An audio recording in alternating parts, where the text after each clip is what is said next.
Hi all welcome to craft myself. Degree പ്രിലിംസൊക്കെ ഇങ്ങനെ അടുത്തെത്തിയല്ലേ. അപ്പോൾ നമ്മളെല്ലാവരും ഒരേ തൂവൽ പക്ഷികളാണോ എന്ന് എനിക്കറിയില്ല. ഒരുപാട് പേര് നേരത്തെയൊക്കെ പഠനം ആരംഭിച്ചിട്ടുണ്ട്.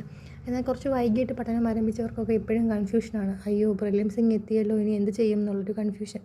അപ്പോൾ ആ കൂട്ടത്തിൽ പെടുന്ന ആളാണ് ഞാനും. പഠനമൊക്കെ നേരത്തെ അല്പം സ്റ്റാർട്ട് ചെയ്തതാണ്, പക്ഷേ ഇത്രയും പെട്ടെന്ന് പ്രിലിംസ് എത്തുമെന്ന് വിചാരിച്ചില്ല. അതുകൊണ്ട് തന്നെ പഠനമൊക്കെ ഭയങ്കര മന്ദഗതിയിലായിരുന്നു.